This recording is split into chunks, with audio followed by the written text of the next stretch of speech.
Oops. Button. Lovely. So just start by standing comfortably and sort of warm up preparations, just rubbing your hands together and just a bit of warmth in your palms of your hands and your fingers, and then lightly tapping over your face, hands of your fingers, or the tips of your fingers. Let your jaw loosen a little bit. And then using the palms of your hands, working up over your head and down to your neck.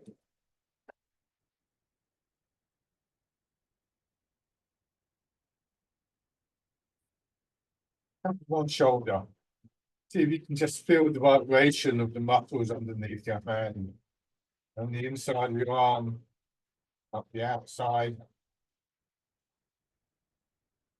And then on the shoulder. Won't necessarily feel the same on this side.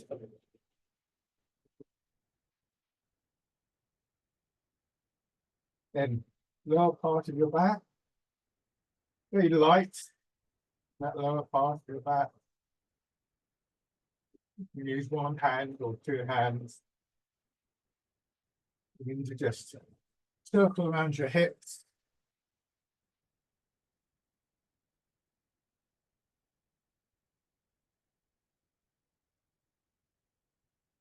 Then going down the outside of your legs, the inside.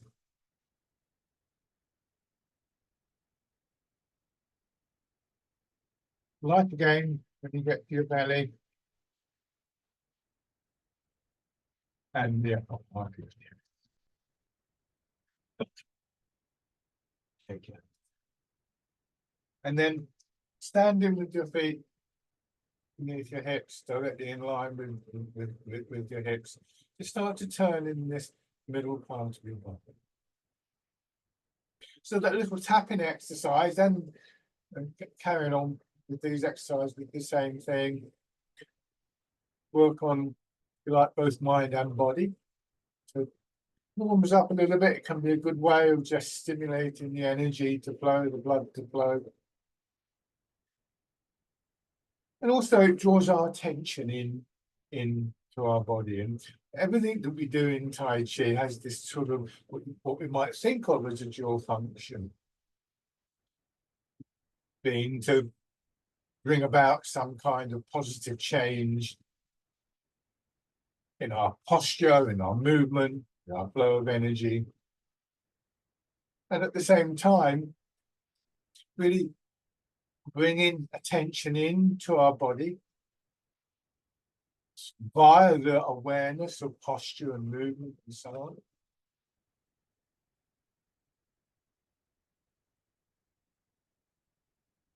As that starts to happen, two things really we can notice to do with what we think of as mind.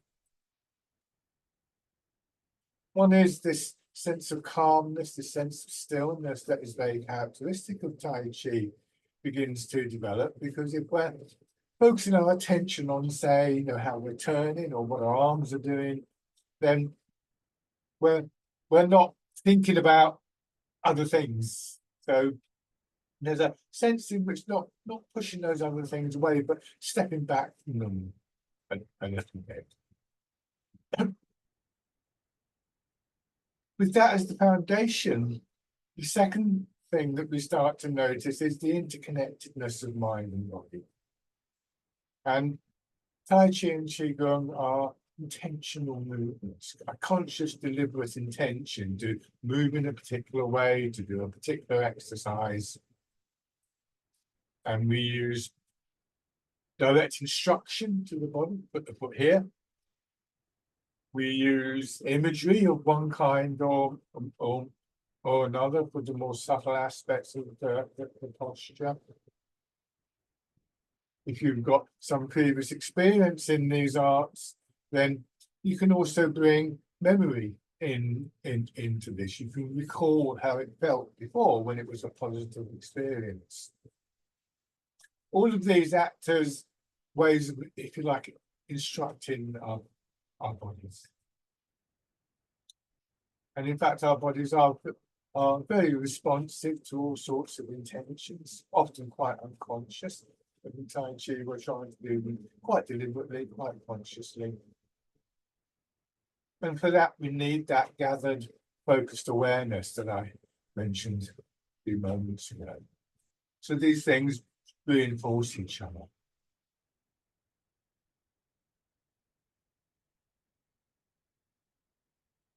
So this becomes part of the backdrop Tai Chi. Whatever else we do, those factors are present. If they're not present, you could almost argue it's not really Tai Chi, which is good.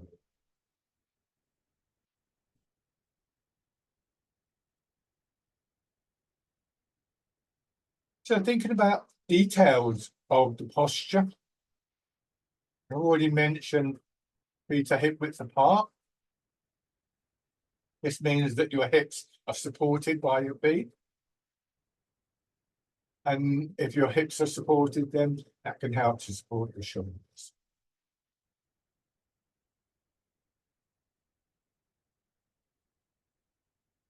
We want a posture that brings us into line with the pull of gravity, where if I'm leaning over, I'm being pulled over, I'm going to tense up in order to prevent that happening. It's a natural response.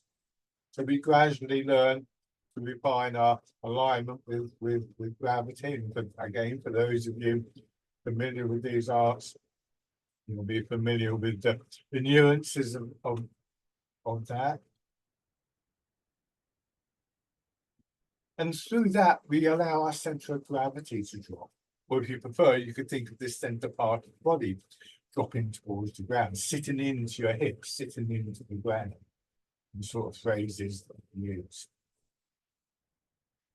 Combination means that there's less need for tension, less need for tightness within the body. You don't have to waste energy straining in your back to stop yourself falling over or to keep correcting yourself. And so there's more space for movement. And this is where we start to get the flow of the movement, whether we're thinking about mechanics of the movement, hips moving, shoulders involved, whether we're thinking about movements, what we call metabolic movements, like breathing, circulation, digestion. Or whether we're thinking about the more subtle feeling of a flow and energy moving through the body. All of these need space to develop that sense of a fluid, harmonious quality.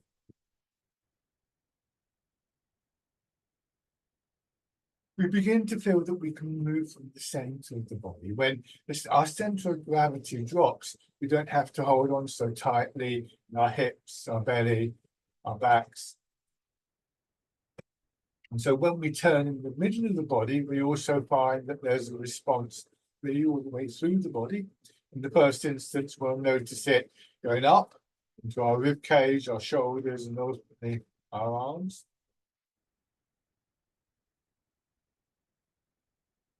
But again, those of you with more experience, you should also notice that there's very subtle changes and responses in your legs and your feet. Just the suggestion that your weight is about to move, for instance.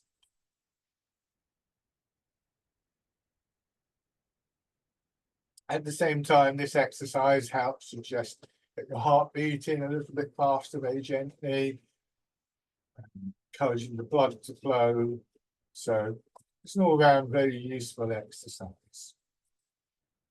My actual posture, if I keep moving, but my actual posture that I'm looking for is to have my weight a little bit forwards in my feet and to neutralize that sense of just leaning forwards by simply releasing tightness in lower back, hips, buttocks, and then allowing my hips to drop back. Just a slight curve in the knees. And this is the start of this whole process of rooting down, as we call it, the dropping of our center of gravity. And so one of the great attributes of Tai Chi is that it can really help people with mobility and stability.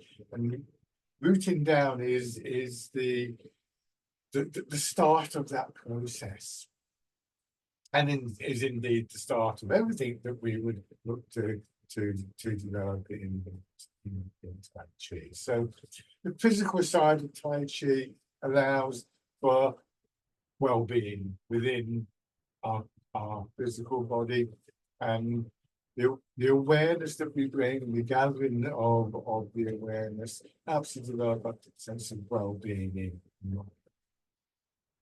Now, put one foot in front. Keep the width of your step. You can just see the background between my legs, about the same in length, and similar exercise, but this time moving your weight as well.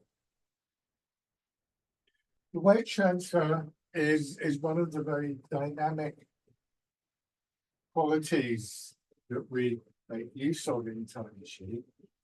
We used the term energy a couple of times. There's any number of energetic reactions, processes within your body, many of which can become significant in these practices. But one of the primary sources of energy, of movement in Tai Chi and Qigong comes from this very dynamic kinetic quality. Thinking of our hips downwards, as we'll see later, produces automatically a response from the body that's an upward expanding movement. And when we put that together with this stance, and you can begin to feel that sense of springiness that begins to develop in our legs. Gravity loads my leg, I sink back and drop down. I'm exaggerating all of this. And this springiness pushes me forwards. Same thing in the front. Springiness pushes me back. So coming out of that, yieldings, we would call it, to the pull of gravity, allowing our center of gravity to drop, comes this very, very dynamic process of the transfer of the weight, which we'll look at in more detail later. And then try the same thing on. So movement is generated by the dropping of our center into the ground, and then feeling the movement, the energy that arises from that. So our focus of attention becomes more specific, more centered, more grounded. So these terms that we often come across in various contexts, actually, they're not intended to be metaphorical. And then just shaking yourself. So everything else is built on this. These are the qualities that we're trying to develop through the movement, and these are the qualities of mind and body that we want to take with us into daily life. So again, feet hip width apart, toes pointing forwards as much as possible. Hip width could be measured from the inside of your foot or anywhere along to the outside of your foot. So you have some leeway there. I prefer a slightly wider stance, but a lot depends on what's right for your body. Toes point forwards. It's fine to have a slight outward turn. Again, it depends on what's happening with your hips, but don't let them splay out too far, because that then splits the direction. Your knees are pointing in different places, and so on and so forth.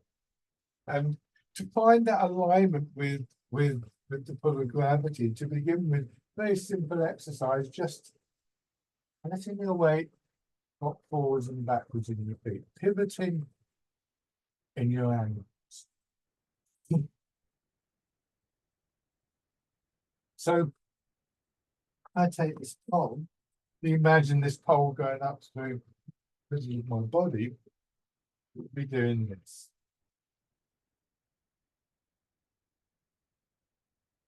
So for one thing, don't do this. It's not a bend from the hips or nodding of your head or bending in your back. Think of the line from shoulder to hip to, well, actually, if I do it back there, shoulder to hip to ankle, and I'm going to come slightly forwards because it's more in the middle of the body. And it remains fairly consistent. There'll be some movement, but not. And what we're trying to do, if I show you separately with the pole, in theory, I could take this pole and set it up perfectly aligned with gravity, and then just let go, and that wouldn't happen, in theory. In practice, of course, we know that there's all sorts of factors that would prevent that happening. So what we might choose to do is to get some guy ropes like we'd use on a tent and peg it around, and the combination of that alignment and the support from the guy ropes would ensure that this remained fairly stable. It would be able to move a little bit, but it wouldn't fall over, and so on and so forth. And that's not a bad image of what we're trying to do. If you think of the skeleton coming into line with the pull of gravity, supported by muscle tendons, the various aspects of the soft tissue of the body, these two things interacting with it. And just see if you can find that point where everything just seems to settle, a point of stability, a point of equilibrium, of alignment. It's hard to notice. It's not necessarily a fixed point either. So your experience of this will change over a period of time. But just try and get a sense of where that might be in terms of where you feel your weight focused in the beat. We could spend a long time on this. We're not going to, but it's an exercise that repays practice. So this time, when you feel that you've sort of arrived at that point, rather than going further forwards or backwards, let your hips just drop back. Your knees will bend a little bit more. Please be careful with that. And then, so sinking down, and you reach a point where the resistance in your legs overcomes the pull of gravity. So you get this dynamic quality that I mentioned earlier, yielding, allowing gravity to work through your body to pull your hips back, and then just feeling this wave-like movement, a rising, expanding movement up from your legs into your upper body.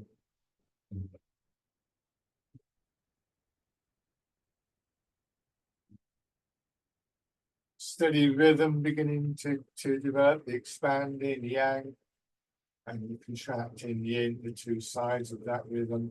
Bring your hands around as though you're cradling the ball, and as you push up, let the expansion push your elbows away, and that will draw your hands up. Turn them over as though they're resting on the ball now. Let the hips drop down, and it's still you're pressing the ball down. So one of the very common images that we use in Tai Chi is as though we're moving. And this brings several qualities. In the first instance, we realize that when we move in water, to stiffen up is to make the job a lot harder. So for ease of movement, we begin to just quite naturally release tightness in muscles and joints. And this leads to a very loose, flowing quality in the movement.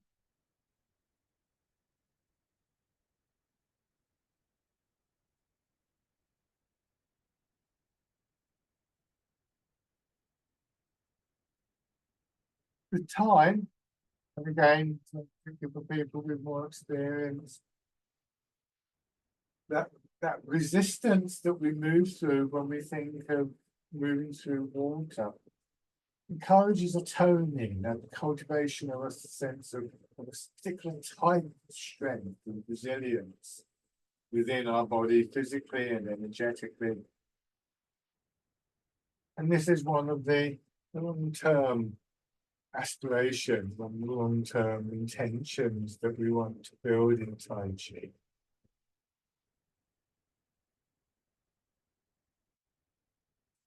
So this exercise is simply called rooting down, because the main feature is this feeling of allowing your center of gravity to drop, feeling the stability and the release of tightness that comes with that, but also aware that it's the first stage of this two-part rhythm that leads to the expansion.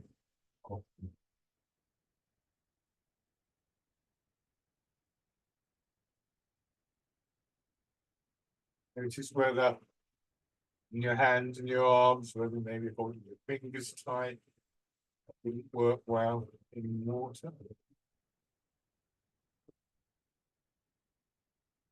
One more of these.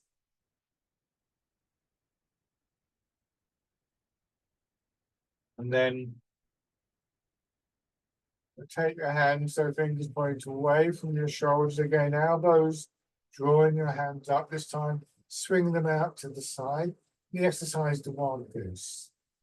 So again, we have a very picturesque image that may offer some kind of quality to your movement. Don't labor to understand the images. It's something that we might choose to do at a later stage, but particularly beginners, if an exercise, if an image isn't working for you, then just leave it for now. Not every image will mean something, especially not to begin with.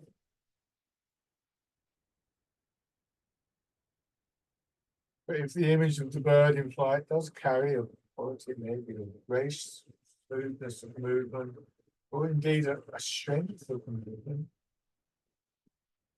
that can become part of the whole exercise. At this time, let your hands drop down, cross in front of your belly, pushing up. Again, elbows, drawing your fingers around this time. An expanding circle. This exercise is parting the clouds. This is not a stretch upwards. Your arms do go up, of course, but here you should feel you could have moved a little bit further. And really looking for that feeling within your body and mind of the sort of experience you might get on a grey day, low cloud, and suddenly there's a break in the cloud and the sun comes out, and this sense of opening, warmth even.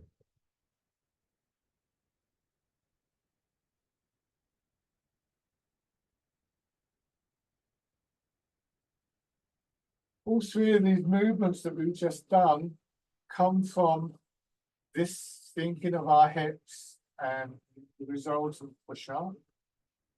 So this time, as your hands come down, let your elbows bend, go back to the first one, and build these into a little sequence of 3 movements, rooting down.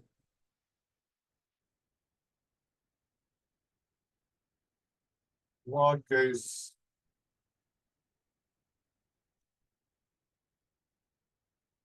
And parting. And you use this to enhance that awareness, that gathered aware quality in your mind. Just noticing the transition from one movement to another. Although they come from a common source, you'll find that there are very subtle changes in the upper part of your body from one movement to another. Not too concerned about what's right or wrong at this point, but just being aware of changes in these patterns of expansion and contraction. And again, people with more experience, this leads into a more intentional quality. We bring that sense of intention to those inner movements. So the overall tendency as we progress in these arts is for the movements to work from the inside out. We learn from the outside in, of course. But as we become more familiar with the practice in general and with particular exercises, we learn to build the movements, as I say, from these very subtle changes within the body that are very responsive to our intentions.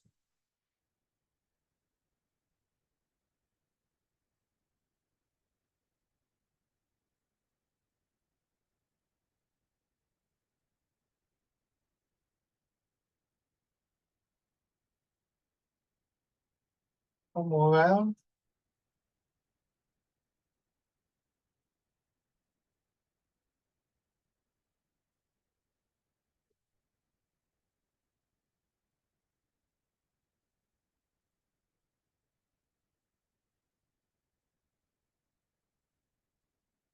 Keeping the same movement up and down in your hips, let your hands drop down. We're bringing more of an attention and an intention to one side. This is dragon plucks the stars from the sky. Expanding, wind around so you're plucking something off the tree, and then change the other side. So it's a change not only in the physical movement, but in your awareness, your attention, learning to guide the movement through intentionality, bringing body and mind into a much more harmonious relationship. And giving a sense for how the movement, the energy responds to that.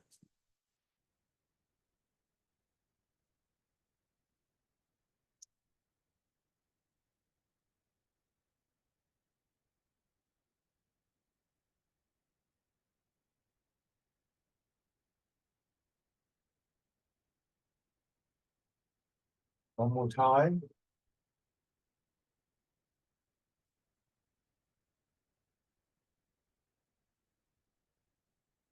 Now, come back to this slightly higher posture with your hips just dropping back a little bit, a gentle curve through your knees and your hips.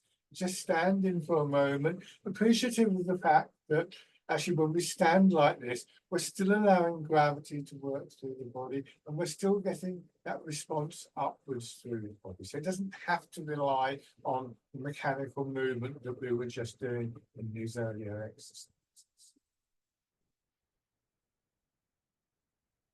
And then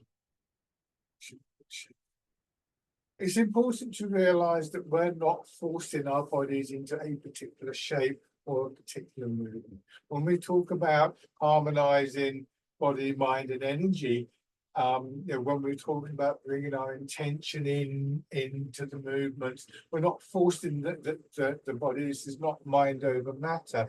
This is a much more cooperative enterprise, shall we call it, where mind, body, and energy interact with each other. So rather than thinking of it in terms of mind telling the body what to do and producing the energy as a kind of series of separate steps, think of these three aspects of body, mind, and energy being like the three legs of a tripod that you might put a camera on.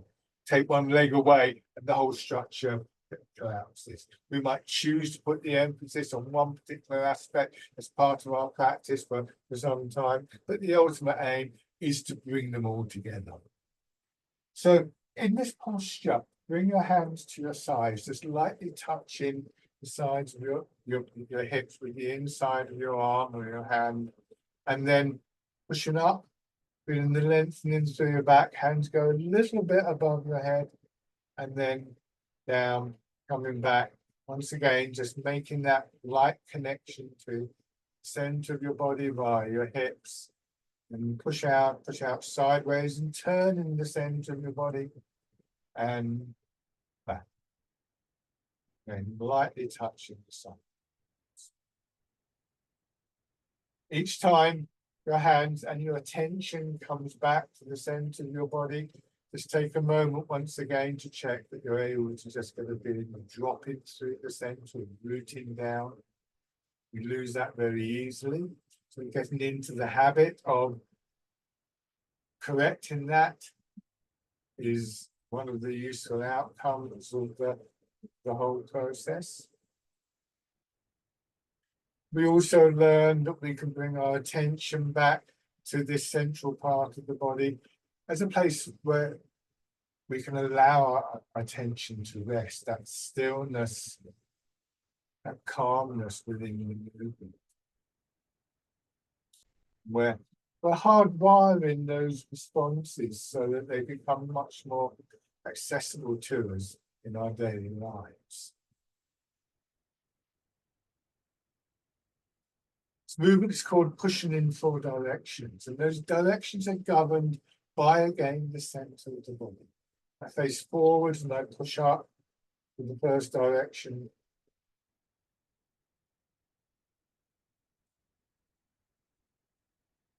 I push out, but I turn, and that directs my arms. I turn back to the front, bringing my hands in. Expanding from the center, turning, directing the arms and back, and then facing forwards and expanding from the center or from the ground, if you prefer to think of it like that. The center's dropping to the ground. So that central part of the body and its sense of sinking to the ground, once again, becoming a very primary focus.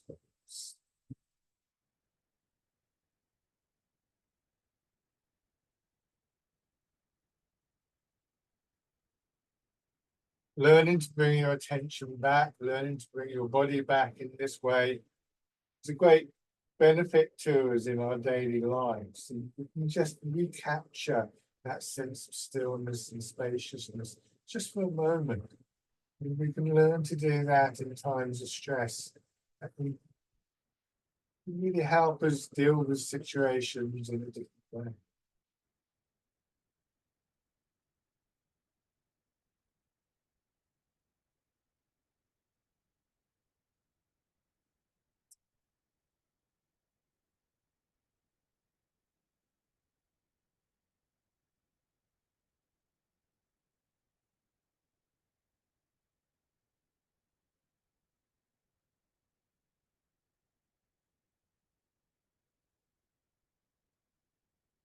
This time, letting your hands drop down, the weight of your arms hanging from your shoulders, and again expanding on one side, again your arm being pushed away. This time it swings up, again slightly above your head and straight. Just trying to be aware of that expansion from the sole of your foot outwards to your hip, your ribs, and then it's called circular palms.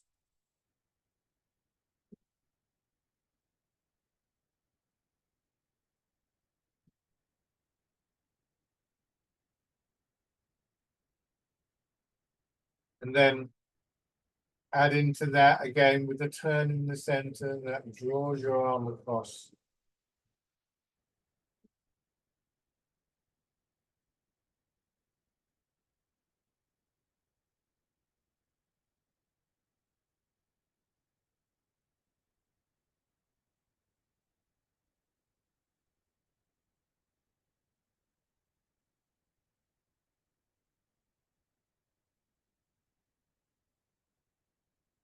Good. Changing sides, noticing any difference between one side of your body and another. Again, noticing this rhythm expanding and contracting.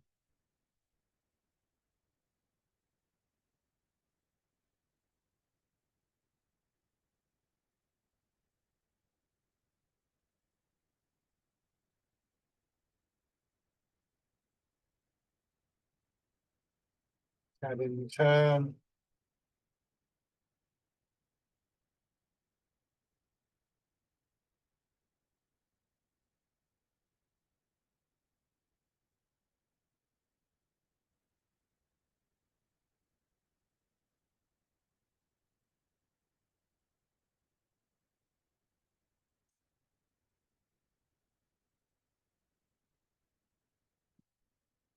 Go back to this movement, letting your hips drop back a little bit more, the knees will bend a bit more, and as we do this, our pelvis remains level, but we're going to change that now. Please be careful with your knees and your back. I'm going to show you this movement quite big so that you can see the mechanics of the movement, but just move just as far as you're comfortable. And remember, one of our intentions is to maintain that sense of space within the body. So this time, as you sink down, push your hips back, and that tilts your upper body. Then let your hips drop back down, so your pelvis levels off and push up. So the last two exercises, we had a horizontal rotation in the center of our body that guided where our hands went. Here we have a vertical rotation that has a massive influence on our shoulders and our head. We allow ourselves to come upright by allowing gravity to pull our hips down, rather than getting into a fight with gravity, rather than straining against gravity. In this way, we can maintain an upright stance without straining in our shoulders or our back and losing that space from the. We use this exercise, this movement in two exercises. First, as you push up this time, your arms swinging up, and then hips going back, bringing head, shoulders, and arms forwards. This is rowing a boat in the middle. Again, do be careful, strong on the back.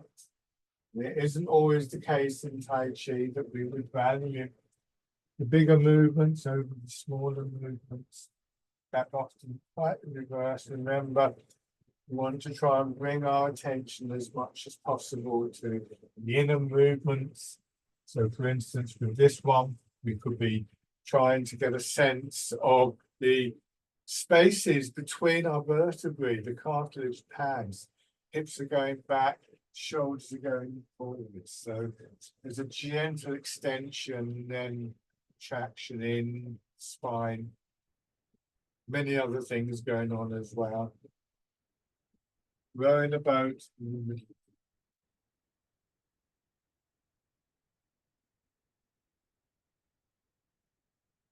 And then this time,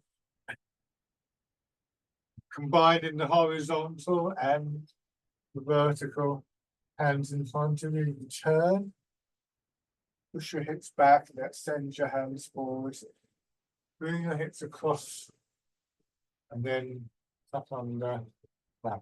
It's called polishing the table. Trying to maintain the focus of your attention. Our thoughts drift away very easily. We learn to come back. Just as the movements expand and contract, so does our attention. With this exercise, it's a strong exercise. It's important to have a sense of what's happening within your body so that you don't overdo it. From behind, so you can see what my hips are doing more. I'm exaggerating, turning, swinging across, drop down, bring my head upright, turn back.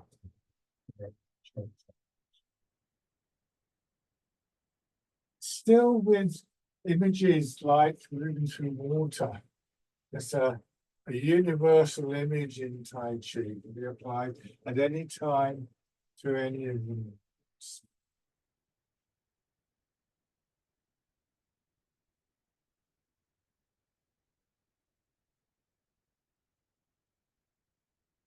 One more in each direction.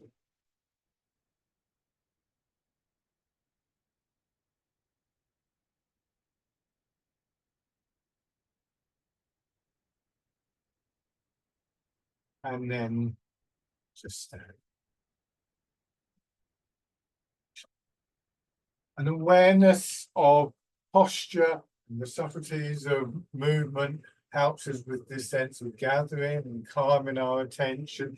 A gathered, calm attention can notice changes in posture and in movement and in the flow of energy that suggests that we're starting to lose good posture, good flow of energy. It's a good example of these three legs of the tripod. interacting with each other. And we want that to become a very natural process so that we can end up walking down the road aware of our movements without having to think too closely about it. You know, these are the sort of background intentionalities and awarenesses that are gradually cultivated in the practice of Tai Chi. So changing the posture, going back to the forward posture, turn one foot out, step forwards again, roughly square, as though you're standing on the diagonal corners of the square.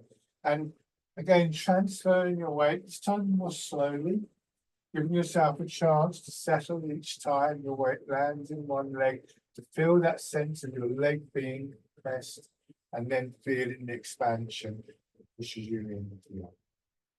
Take your time with this. Imagine doing this on a trampoline or a bouncy castle. You'd sort of sink in to the material, and then you'd feel this sensible push against an almost wave-like energy. And in that moment of waiting, once again, we have the opportunity just to be aware of our posture, to let our attention settle.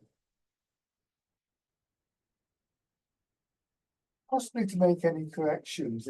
That becomes a very intuitive thing. We begin to get a sense of how we want the body to feel, and a very broad intention is can almost be seen like an instruction to the body. This is what I want, and it can be interesting to know how good our bodies come at following those instructions. That takes a bit of time.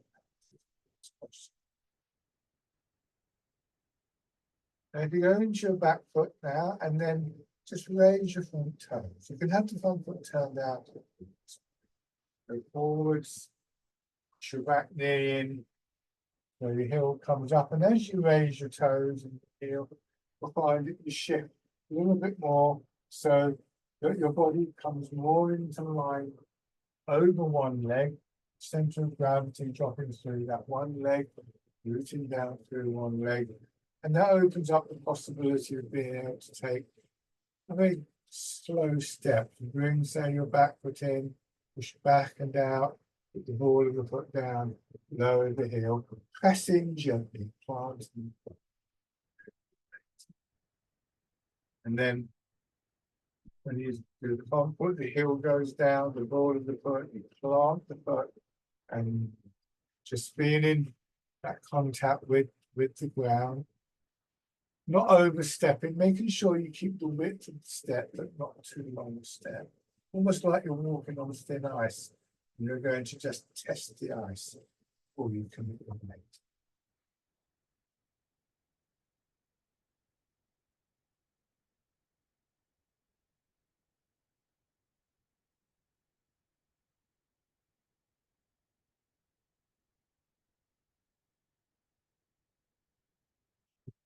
Very good exercise for stability, mobility, conditioning your legs.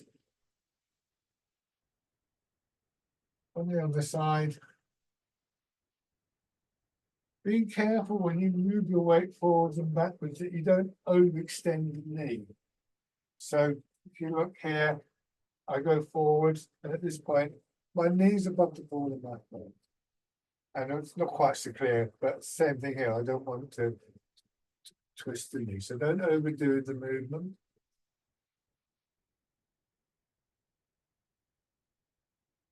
Remember, hips dropping back is a key factor in our overall posture, so try not to tighten up in your belly, lower back, buttocks. Beginning to raise your toe, heel. Notice whether, and this is very common, you're inclined to strain in your chest, your shoulders, your upper back, simply to raise toes and heel. There's no need to do that. Your upper body resting, sitting into your hips, and then stepping in.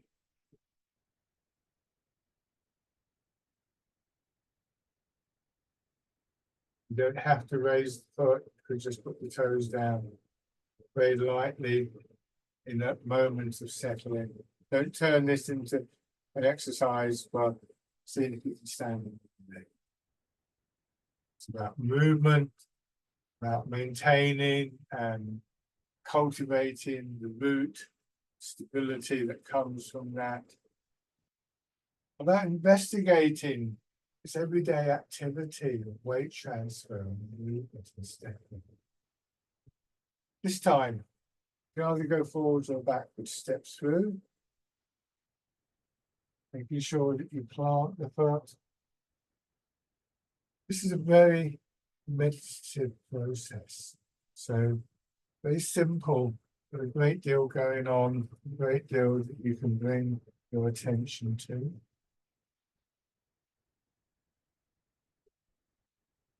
And a great deal that is significant for our daily lives in terms of movement. Change direction if you haven't done so already.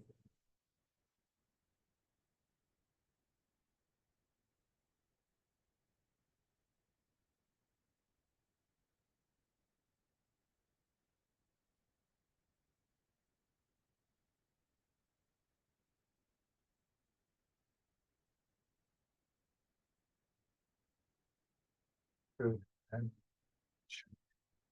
again, we could spend a lot more time on the weight transfer and the step in, and I would really recommend that you do, because you see it's the foundation for the next set of exercises. So we want to get to a point where we don't have to concentrate hard on where our foot is going, that it becomes a very natural, almost subconscious process. We're aware of it, but we don't have to think about it too hard, so that we then have some attention that we can give to our arms and our hands without them dominating the movement.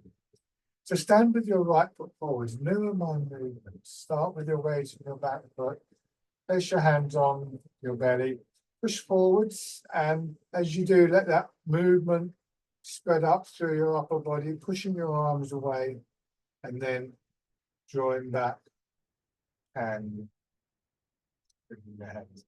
This is called pigeon spreads its wings, feeling the expansion up through the belly, to the solar plexus, into your chest, and then draining.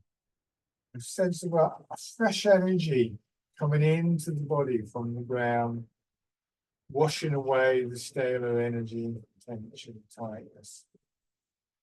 Possibly mirrored in your breathing, just see how it feels at this point. Take a breath in. If it doesn't come easily, just concentrate on something different. Don't labor your breathing.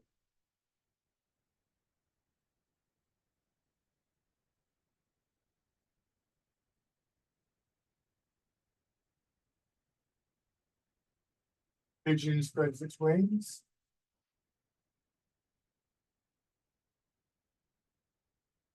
This time, when you come into your back leg, remember the weight is moving. Let your hands drop all the way down to being quite heavy. Push forwards and slightly behind your hips until you settle into the front foot, and then your arms. And then coming back, your arms swing through as you settle down. This is fisherman cast and lift. Remember, as though you're moving through. Most of the time, your arms are being pulled. A very common error with this exercise is to move the arms first, but you can see when I do that, that has sort of pulled me out of line. I want to move in my weight, my hips and my shoulders, and then my arms just float through nature. Then that wave-like movement building from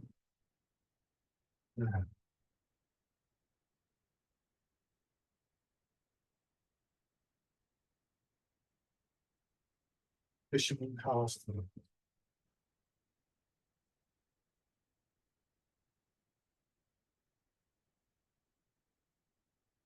This time, when you come forwards, as your arms start to rise, turn to your left. And once again, that redirects your arms. Coming back, hands dropping down, settle into your back foot as your arms swing out, turn shoulder. This is wind blows the willows. Combining all the key factors in the movement of Tai Chi. Focus, gathered attention, and intention. Maybe the image of the willow tree offers some kind of quality. Willow trees have very deep roots, very supple wood. So don't just think of the branches, think of the root of the tree.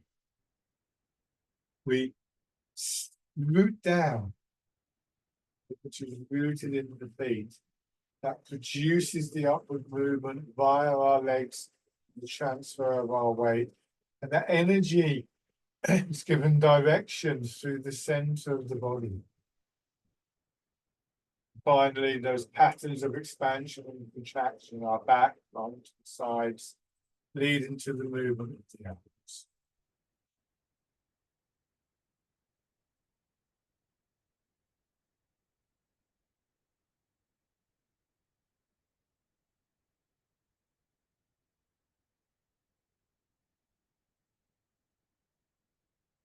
And shake.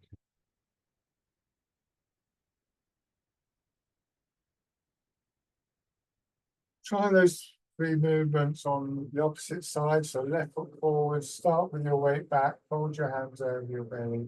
Remember, as though you're moving through the pigeon spreads.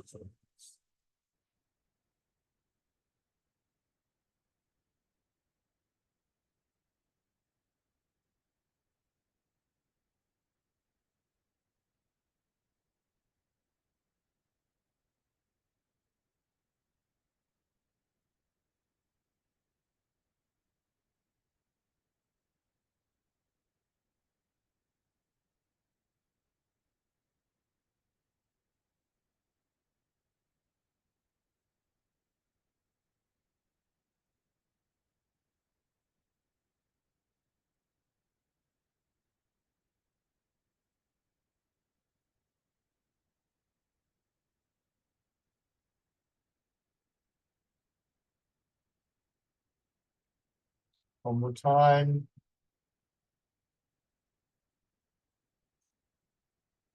Change into fisherman cast a net.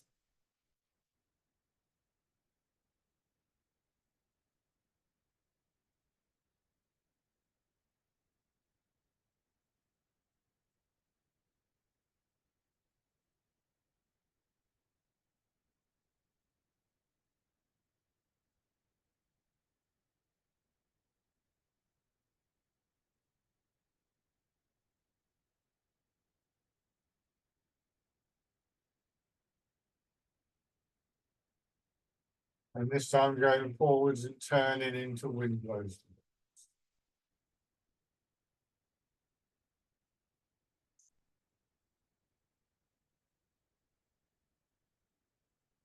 Don't let the arms dominate your attention. Feel what's going on in your feet, the legs, the hips, center.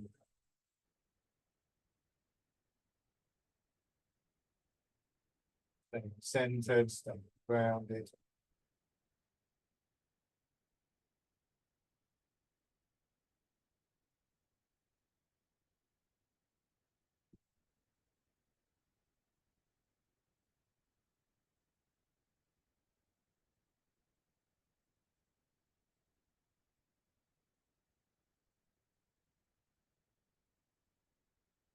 And we're going to combine this movement with stepping that we just did. So again, you can either go forwards or back. So I'm going to go forward. So I've got your room behind me.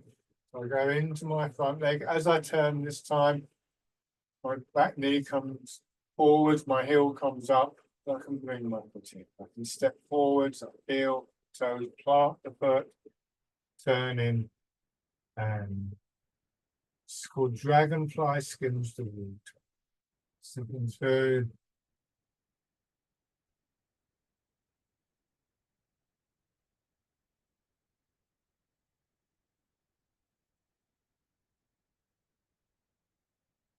And then change direction, take your time. Remember, looking for that moment of just settling in to your leg, to the ground. Again, not getting distracted by what our arms and our hands are doing. Your arms and your hands are like the branches, leaves of the tree that rise out of the wood. This time, changing direction again. And what you may find you're able to do as a consequence is just raise your leg. If you can't do that, then if it makes you start to wobble around and feel uncomfortable, and then just leaving the toes down. It's not the essential part of the movement. If you are raising your knee, remember your stability arises from yielding in your hips.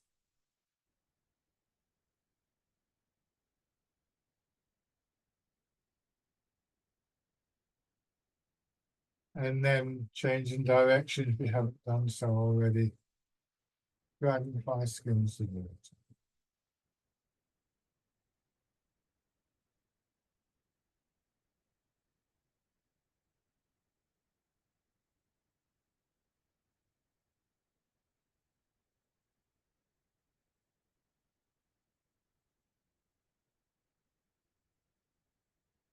And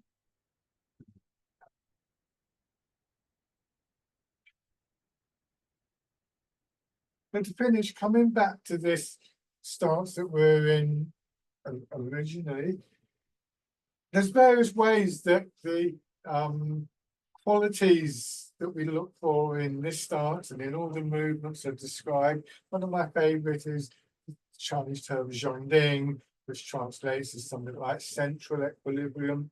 And an image for central equilibrium that works very well for me is of the mountain, with their mountains are well rooted, if you like to think of it like that, and yet they rise up, they can be very spacious. There's a very dynamic quality to a mountain, but also a sense of stillness. So many of the qualities that I've talked about might be exhibited within that image of the mountain. The last exercise is called Embrace Tiger, Return to the Mountain. And I think of this, I think of the tiger as just the ups and downs and the excitements and disappointments and so on of everyday life, things that happen to us on a moment to moment basis. And learning to come back to the mountain so that we begin to carry some of these qualities into our daily lives. So start by letting your hips sink down again. And this time, as you push up, your arms coming out. A bit like the wild goose, but they come round as they're going to hold a ball to embrace the tiger, and then drawing in and sinking down. So we're not rejecting the tiger, but rather we're learning that we can engage and return. And it's a useful exercise if we can just begin to get a sense of what for us constitutes that process of return. Not the same for everybody. For me, the image of the mountain, for you, it might be something different. You focus the attention on your hips, the sensation in your back. But see if there are one or two things that later in the day you can recall.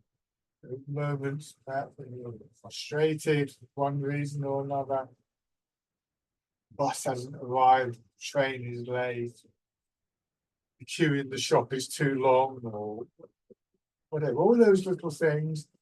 Can you at that point just bring yourself back to release that tightness, tension that goes with the frustration?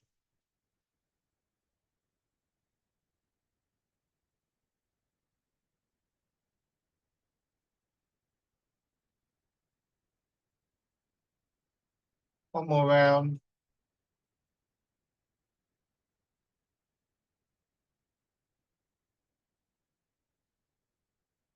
And